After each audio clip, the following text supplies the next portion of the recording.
NCIB times ಮೀಡಿಯಾಗೆ ಸ್ವಾಗತ. ನಾನು ದರ್ಶನ್ ಹುಣಸೂರು. ದರ್ಶನ್ಗೆ ಜೈಲಿನಲ್ಲಿ ಹಿಂಸೆ, ವಿಷ ಕೊಡಿ ಅಂತ ಹೇಳಿ ನ್ಯಾಯಾಲಯದಲ್ಲಿ ಕಣ್ಣೀರಿಟ್ಟ ನಟ ತರುಣ್ ಸುಧೀರ್ ಭಾವನಾತ್ಮಕ ಪ್ರತಿಕ್ರಿಯೆ.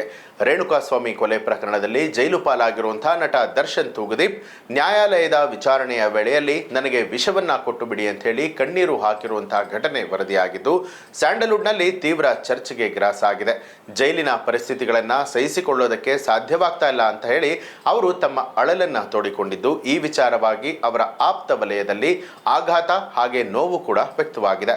ಇತ್ತೀಚೆಗೆ ನಡೆದ ನ್ಯಾಯಾಲಯದ ವಿಚಾರಣೆಯ ವೇಳೆಯಲ್ಲಿ ವಿಡಿಯೋ ಕಾನ್ಫರೆನ್ಸ್ ಮೂಲಕ ಹಾಜರಾದಂತಹ ದರ್ಶನ್ ಅವರು ಜೈಲಿನಲ್ಲಿ ತಾವು ಅನುಭವಿಸ್ತಾ ಇರುವಂತಹ ಕಷ್ಟಗಳನ್ನ ವಿವರಿಸಿದ್ದಾರೆ.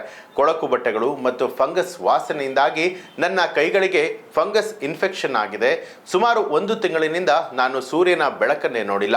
ಇಲ್ಲಿನ ಪರಿಸ್ಥಿತಿ ಅಸಹನೀಯವಾಗಿದೆ. ದಯವಿಟ್ಟು ನನಗೆ ವಿಷವನ್ನ ಕೊಟ್ಟು ಬಿಡಿ ಅಂತ ಹೇಳಿ ನ್ಯಾಯಾಧೀಶರ ಮುಂದೆ ಅವರು ಭಾವನಾತ್ಮಕವಾಗಿ ಮನವಿ ಮಾಡಿದ್ದಾರೆ ಅನ್ನುವಂಥ ವರದಿಯಾಗಿದೆ. ಈ ಅನಿರೀಕ್ಷಿತ ಮನವಿಯಿಂದಾಗಿ ವಿಚಲಿತರಾದಂತಹ ನ್ಯಾಯಾಧೀಶರು ದರ್ಶನ್ ಅವರನ್ನ ತರಾಟೆಗೆ ತೆಗೆದುಕೊಂಡು ಈ ರೀತಿ ಮಾತನಾಡಬಾರದು ಅಂತ ಎಚ್ಚರಿಕೆ ಕೊಟ್ಟಿದ್ದಾರೆ. ನ್ಯಾಯಾಲಯದ ಈ ಘಟನೆಯು ದರ್ಶನ್ ಅವರ ಮಾನಸಿಕ ಹಾಗೆ ದೈಹಿಕ ಸ್ಥಿತಿಯ ಬಗ್ಗೆ ಕಳವಳವನ್ನ ಹುಟ್ಟುಹಾಕಿದೆ. ಈ ಆಘಾತಕಾರಿ ಬೆಳವಣಿಗೆಯ ಬಗ್ಗೆ ಪ್ರತಿಕ್ರಿಯೆ ಕೊಟ್ಟಿರುವಂತಹ ದರ್ಶನ್ ಅವರ ಆಪ್ತ ಸ್ನೇಹಿತ ಹಾಗೆ ನಿರ್ದೇಶಕ ತರುಣ್ ಸುಧೀರ್ ಅವರು ತೀವ್ರ ನೋವನ್ನು ವ್ಯಕ್ತಪಡಿಸಿದ್ದಾರೆ. ಈ ಸುದ್ದಿ ಕೇಳಿ ನನಗೆ ಬಹಳನೇ ಬೇಸರ ಆಯಿತು. ದರ್ಶನ್ ಅವರು ತುಂಬಾನೇ ಗಟ್ಟಿಯಾದಂತಹ ವ್ಯಕ್ತಿ. ಎಂತಹ ಕಷ್ಟ ಬಂದರೂ ಕೂಡ ಅದನ್ನ ತಮ್ಮಲ್ಲೇ ಇಟ್ಟುಕೊಂಡು ಹೋರಾಟವನ್ನ ಮಾಡುವವರು. ಅವರು ಎಂದಿಗೂ ಕೂಡ ತಮ್ಮ ನೋವನ್ನ ಬೇರೆಯವರ ಬಳಿಯಲ್ಲಿ ಹೇಳಿಕೊಂಡವರಲ್ಲ. ಅಂತಹ ವ್ಯಕ್ತಿ ನ್ಯಾಯಾಲಯದಲ್ಲಿ ಈ ರೀತಿ ಮಾತನಾಡಿದ್ದಾರೆ ಅಂತ ಹೇಳಿದ್ರೆ ಅವರಿಗೆ ಜೈಲಿನಲ್ಲಿ ಎಷ್ಟರ ಮಟ್ಟಿಗೆ ಹಿಂಸೆ ಆಗ್ತಾ ಇದೆ ಅನ್ನೋದನ್ನ ಊಹೆ ಮಾಡಿಕೊಳ್ಳಬಹುದು ಅಂತ ಹೇಳಿ ತರುಣ್ ಅವರು ಹೇಳಿದ್ದಾರೆ. ಇನ್ನು ಕಾನೂನಿನ ಪ್ರಕಾರವಾಗಿ ಆರೋಪಿಗೆ ಜೈಲಿನಲ್ಲಿ ಕನಿಷ್ಠ ಮೂಲಭೂತ ಸೌಕರ್ಯಗಳನ್ನು ಒದಗಿಸಬೇಕು. ದರ್ಶನ್ ಇನ್ನೂ ಕೂಡ ಆರೋಪಿಯೇ ಹೊರತು ಅಪರಾಧಿಯಲ್ಲ. ಅವರಿಗೆ ಸೂಕ್ತ ಸೌಲಭ್ಯಗಳನ್ನು ಒದಗಿಸಬೇಕು ಅಂತ ಹೇಳಿ ಆಗ್ರಹಿಸಿದ್ದಾರೆ.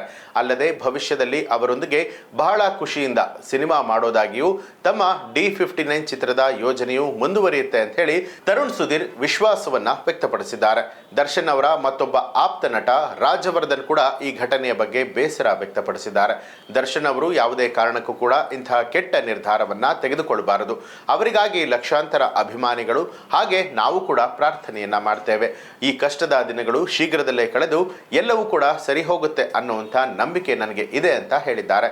ನ್ಯಾಯಾಲಯದಲ್ಲಿ ದರ್ಶನ್ ಅವರ ಭಾವನಾತ್ಮಕ ಮನವಿ ಹಾಗೆ ಅದಕ್ಕೆ ಅವರ ಆಪ್ತರು ಕೊಟ್ಟಿರುವಂತಹ ಪ್ರತಿಕ್ರಿಯೆ ಈ ಪ್ರಕರಣಕ್ಕೆ ಹೊಸ ಆಯಾಮವನ್ನು ಕೊಟ್ಟಿದ್ದು, ಜೈಲಿನ ಪರಿಸ್ಥಿತಿ ಮತ್ತು ವಿಚಾರಣಾಧೀನ ಕೈದಿಗಳ ಹಕ್ಕಿನ ಬಗ್ಗೆ ಚರ್ಚೆಗಳು ಮತ್ತೊಮ್ಮೆ ಮುನ್ನೆಲೆಗೆ ಬರ್ತಾ ಇದೆ.